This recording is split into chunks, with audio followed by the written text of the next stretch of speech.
Friends, I have a confession to make. Oi. Last month I went a little overboard. As you can see, I went a little ham last month and I read quite a lot of books. 11 or 12 to be precise. I will explain that situation later, but since I have so many books to talk about, let's jump right into it, shall we? So, obviously this is my October wrap-up. Welcome. I hope you're all staying safe and sane out there. And let's get right into it. Sorry, I don't know what to talk about. Okay, the first book I read this month was the sequel to the Thursday Matter Club. A very worthy sequel, let's say that. I enjoyed this just as much as the first part. The first part was called the Thursday Matter Club, and this is The Man Who Died Twice. We have our same four protagonists, retired protagonists who are living in their home for retired people in the English countryside. And they again solved murders and mysteries left and right. In this book, Elizabeth, who's like one of our four pensioners, ex-husband enters the scene and wreaks havoc. Let's just say that. I don't really need to go into the plot that much. I think if you loved the first book, you will love the second part. I'm really looking forward to everything that is to come in this series, because this is going to turn into a series. They're already advertising the third part in the back of the book, even though I got this like a week after it came out, mid-September or something like that. And they're already talking about the third book. So I do hope that will probably mean that from now on there's going to be like one book in the series every year, I should think. That's going to be nice. Hell yeah. Then moving on. Now this might surprise some people because I have been quite vocal on my channel about not having loved normal people, but only because I don't like one book by an author is not gonna mean that I never pick up anything by that author ever again. So I wanted to give Sally Rooney like a second try. Plus, as her new book just came out, everybody's been talking about it, so I was just like curious to pick this up. Now, Beautiful World, Where Are You? I actually like this less than Normal People, I would say, because I think what is like one of Sally Rooney's strong points, or like what is a strong point in general in terms of the contemporary novel, is that a lot of what is going on in these stories is like relatable. But with this story right here, I gotta say I only found max 50% of it relatable, and the other half I was like, what the fuck is going on? So let's head into it. Wait, I gotta check up the names again because I kind of forgot them. Okay, so we have our three best friends, Alice, Eileen, and Simon. Alice is, just as Sally Rooney is, an author, and she recently had she doesn't want it to be called a mental breakdown, but she's been struggling with her mental health, so she has not retired, but she has gone to the Irish countryside to get some space and time to clear her headspace and such. Eileen and Simon are both living in Dublin. Their story is, or like their trope is, that apparently ever since their childhood they have actually been in love with each other, but they are not talking about it. But they're also more than friends right now. But so that's their trope, basically. Childhood best friends who are actually in love with each other. Should they tell each other? Should they start to have a relationship? But what if it doesn't work out? They would lose each other's best friend and so forth. So that was their part, which, I'm lucky. I have never been in that situation, but per se that is something that I can relate to, as in yes, that would actually be a big struggle if you fell in love with your childhood best friend, or you had been in love all this time. Do you tell them? Don't you? Blah blah blah. You get that that's a difficult situation. But with Alice, the author that's living in the countryside, what happened with her, I didn't get it all. So she's chilling out there in the Irish countryside. Obviously it's boring, so what she does, she jumps on a few Tinder dates, especially one with Felix. They don't hit it off at all. They do not get along. After the date, they are in no more contact. They don't want to stay in contact or go on a second date or anything like that. But as they're living in this tiny village, at some point they run into each other again.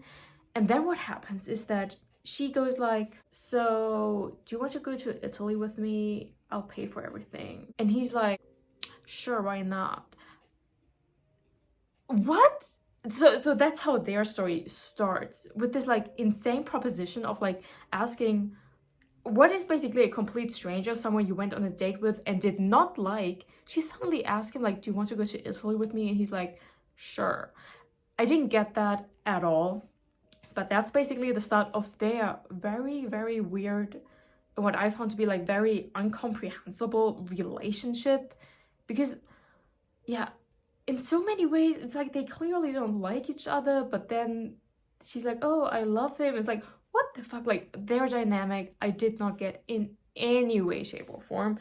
So basically, that part of the story, like in their storyline, I was not at all involved. I found it so strange. I was like, how are these people even acting? Like, I didn't understand it at all, which I think is a good thing, because like low-key insane what they're doing, I think. Another big part of this book is like the emails that Eileen and Ellis write each other, and they are like 50-50 about the love stuff that's going on in each other's lives. That the one is like in love with Simon, blah blah blah, and the other one with her new strange relationship with this Felix guy. But then the rest of their emails are about highly complex philosophical topics and discussions of these topics that were often so outspaced that I was like, say what now? Like, I didn't get it, or like it was also kind of like the point. But on the one hand, they talked about these quite trivial like love thingies that were going on in their life, and then the other part of the emails about these deep topics, and I was like, the state of the world and everything. That was like, okay, but in that sense, those emails were kind of hard to read at times, whereas like in normal people, even though I didn't like it that much, I read it in like, I think maximum 2 days, because it was very compelling, and in the sense that it flowed very naturally, so you like kept reading and reading and reading, and yeah, it flowed very naturally. But here, those emails, they had me kind of like stop, like in the story, was like, what now? Marxism? Who? State of the world? What? So I gave Sally Rooney 2 tries now, and I think I'm definitely not going to pick up everything she ever publishes. I mean, I'm not saying that I'm never ever going to pick something by her up again, but also, yeah, she's just like not my type. Her style of writing, her style of book is not quite my type. So I gave it a second try now, but yeah, until further notice, I don't think I'm going to pick her stuff up again. Now, the third book I picked up in October was Ghost by Dolly Alderton. I read this for my Book Recs by Anya Taylor Joy video, so I talk about it.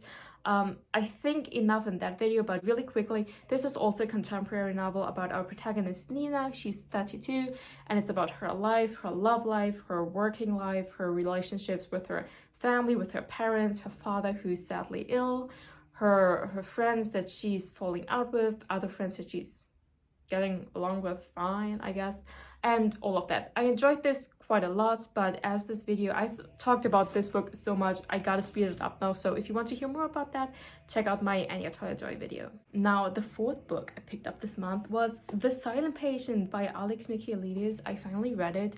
So with Alex Michaelides' books, I read The Maidens first, and now I only read The Silent Patient. And I know that that's like an ongoing debate between people who read his books, like which one do they like better and stuff. I definitely like The Maidens more. Now, The Maidens to me was like not a perfect, but very well made kind of like dark academia, thriller, mystery, murder, and so forth. And this, it was advertised so strongly as like the psychological thriller, and people had been talking about it so highly that I expected more.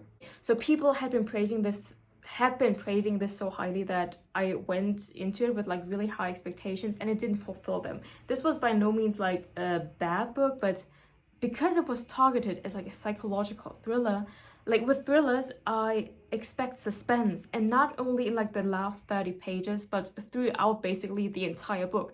And this book on that front did not deliver. To me, like the majority of this book was just like him, like the psychologist Theo, going into this room with Alicia, the silent patient. It's like, okay, she still doesn't talk. Yeah, okay, then I'm going out again. We're gonna start this all over again tomorrow, basically. So like, I think for the majority of the book, especially like in their relationship, not a lot happens.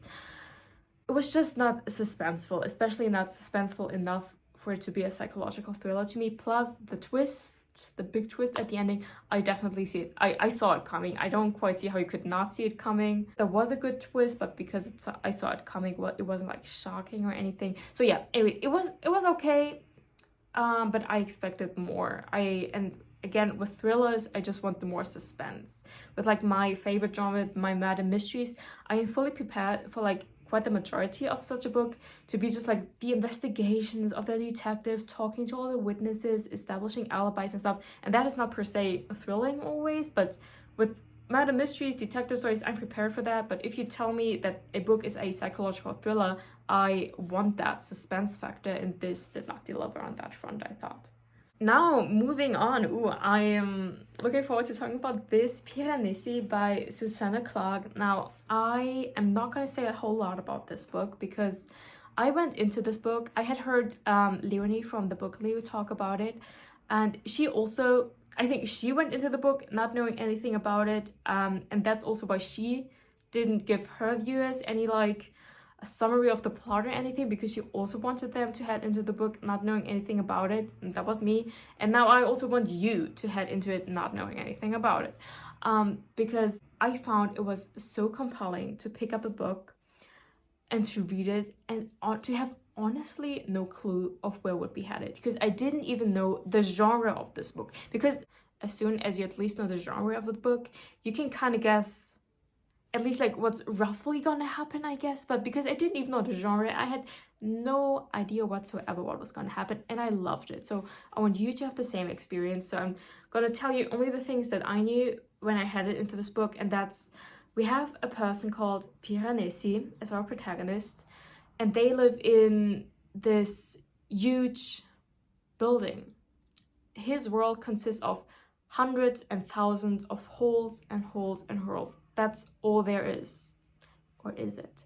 And there's Piranesi, and then there's only one other person that he calls the other. Piranesi and the other. In this world full of rooms. And that's it. That's all I knew heading into this book. That's all I'm telling you right now. And I can only recommend you to pick that up, if only for that experience alone, to pick up a book where you do not have any clue of where it's headed. And just like, not a spoiler, but just like a little FYI, I actually did enjoy where it was headed when I found out where it was headed. So that's that. Now, the 6th and the 7th book I picked up this month are by the same author, by Seishi Yokomizo. We have what I read first, the Honjin Murders, and then the Inugami Curse. I talked about this in my The Ultimate Knives Out recommendation video, so check that out. Though I'm already giving it away right now, so hey, oops. I loved both of these very, very much. I don't think I want to talk about them too much right now, because actually I want to do like a separate video on Japanese murder mysteries. I haven't done that yet, so I can't link it up above, but I still want to do it, so bear with me. But yeah, both of these were traditional Japanese murder mysteries. We have the same detective solving both mysteries, but you don't have to read one to understand the other. They are not connected, but it's like the same detective investigating both in both books. And I absolutely loved it. This is very much Knives Out style, as in like we have this very wealthy family and the head of the family dies, and not the family but like seemingly an outsider inherits all the money, and someone dies, and so the detective is called in and things develop out of that situation. And in the Honjin Murders, we have a double murder happening at a wedding, and none other than the bride and groom dies, and so that's also something that our detective then picks up, because it is such a compelling murder. I love both of them, can only highly, highly recommend. The 7th book I picked up this month is a little short story collection out of the Murder Most Unladylike universe. These are also detective stories, but told out of the perspective of like children. Basically, we have children investigating these cases. Those are Daisy Wells and Hazel Wong. They are best friends. They go to this boarding school, and they solve cases at that boarding school, but also in their vacation and such and so forth.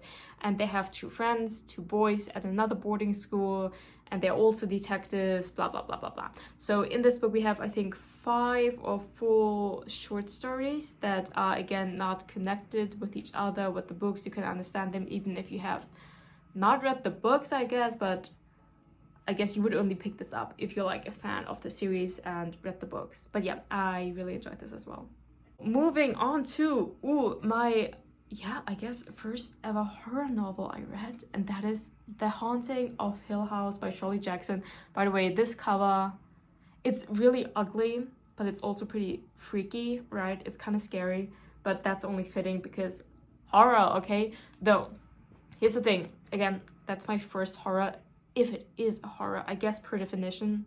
I think people say that Shirley Jackson's novels and short stories, they are considered horror, but I would not call this horror, at least the way I think of horror when I think about it. But I guess like to the genre, like horror in itself is like an entire genre, there are different subcategories, but heading into this book, I guess I expected such things as paranormal or supernatural horror, as in like actual like apparitions or like things materializing and actually being able to like touch and harm our protagonist in this house, and none of that happened. So this is about this spooky, freaky Hill House, and a professor and 3 more people go there to kind of like investigate what's going on there. He wants to do like a scientific research on it, and he takes a bunch of people with him so he can basically record what happens to them while they're staying there and so forth. But again, as none of these, I don't know, like apparitions or anything happen, which I thought was gonna happen in like a horror novel, but again, I'm very new to this genre. I would describe this book more like as a suspenseful novel more than like a horror novel. To me, this book was about how an eerie, freaky atmosphere, such as a spooky house in the middle of nowhere that is supposed to be haunted, and even if you don't believe in ghosts and like stuff being haunted, you would still consider this house to be kind of like freaky with bad vibes, and how such an atmosphere influences an unsettled mind. That's how I would describe the plot of this book, and as I don't want to give anything away, I will leave it at that. But maybe if you're also like very new as me to the horror genre, I can tell you this was not horror, at least in the sense that I understand it. It was more like suspense, and as I said, it played more with like the idea of like what happens to the mind and like a freaky atmosphere, I guess. So that was that. I did enjoy it, but it was not quite what I was expecting heading into this. The 10th book I picked up this month was Great Expectations by Charles Dickens. I picked this up because I had Read a Classic on my fall bingo, fall bucket list. Plus, I'm taking another class on the Victorian novel this semester, and we're reading 5 novels for that class that's focusing on the Bildungsroman or coming of age novel. And the first one we're going to talk about is Great Expectations. So I already knew parts of the plot because I already took like a Victorian novel class last semester, but now I read it for the first time. To be honest, I thought it somewhat long-winded in a lot of passages. Like, I think the first 2/3, I say, I could have like scratched a lot of it while still like bringing the point across. There was like also like, as I thought, like a lot of per se unnecessary detail or like things that could have been scratched out, if you ask me. But like in the last third, the actual plot picks up quite nicely, I guess. So yeah, the story itself is quite fun, I suppose, but just be aware, like the first 2/3, maybe not that much happens, but in the last third, shit is going down, basically. Not that much, like this is not like an action novel, be aware of that, but I still enjoyed it. Now, the 11th and kind of last book I picked up this month was The Sunday Philosophy Club by Alexander McCall Smith. This is the second book I picked up by Alexander McCall Smith. I also picked up The Number One Detective Agency. Yeah, I read that in August, so check out my August wrap-up if you want to hear about that. And this is like another series he has, the Sunday Philosophy Club, and this is the first part in it, but I did not enjoy it at all. It's per se also about a murder that is being investigated by our protagonist Isabel, who is like a rich woman and like the editor of her own philosophical magazine. Yes, you got that right. And she witnesses a man falling to his death, and she thinks it was not like an accident or suicide, but it wasn't matter. So she starts investigating, but it's not only about that, but also about her niece's relationships basically, and her own, I don't know. I did not like this book, but I guess in general, I don't like this man's writing style. I don't really like the way he writes characters, or plots, or novels. And that's that. And now the last book I want to talk about, that's why I said that I kind of picked up between 11 and 12 books. I did not pick this up this month. This is Armaday by Wilkie Collins, but I fucking finally finished it this morning. What am I even talking about? So I didn't even finish this in October, but I'm putting this in my October reading wrap up, which actually doesn't make any sense, but well, I finished it today, and it took me so long to read this that I want to brag about the fact that I finished it. So I picked up this book mid-September, but then granted in October I was gone for like a week and I didn't take this with me, so obviously I didn't continue reading it. Then another thing got to know about this book, it is about 700 pages long and the print is very small, like very small. Plus, I had not actually made the resolution, but I kind of ended up only reading this book right before I went to bed. Like usually when I read a book, I read it all throughout the day whenever I feel like picking it up. But this book, I only ever picked up in like the few minutes before I like literally turned out the light and went to sleep. So that of course also meant that I progressed quite slowly. But considering that this in the end took me, I think, like 5 or 6 weeks to finish, that's not too bad considering I only ever picked it up for like a couple of minutes every night before I went to bed or anything. But yeah, I ended up enjoying it a lot. But she's thick. Be prepared what you're getting yourself into if you're looking for something like that, to spend like an entire month or like 2 months with just one novel. Hell, pick it up. But as I'm just like used to only ever spending 2-3 days reading a book and then I'm finished because I'm like a fast reader. And so like the experience in itself that a book takes me so long to finish, it kind of made me restless at times, but I really enjoyed it. Anyway, so what is this about? This is about 2 best friends who have a very uncanny connection in their past lives that only one of them knows about. Plus, a woman enters the scene, a femme fatale if you want to, a gorgeous lady who brings a whole lot of chaos with her, of course. She's cunning and knows what she wants, and she does it all to get it. And not like in a sexy way, but more like in a scandalous, murderous way. Did I say too much? I'm going to read you this one line that's printed here in orange. She's smart with a terrible irony. I shall be your widow, she said, in half an hour. I read that. I picked up this book. You need to know more? I don't think so. But I'm going to warn you, that line, it only is actually being said, let's say on like page 658 out of like 700 pages. So don't hold your breath waiting for it. But if you make it through the book, it's going to be worth the wait. I really liked it. But with Wilkie Collins, I love him.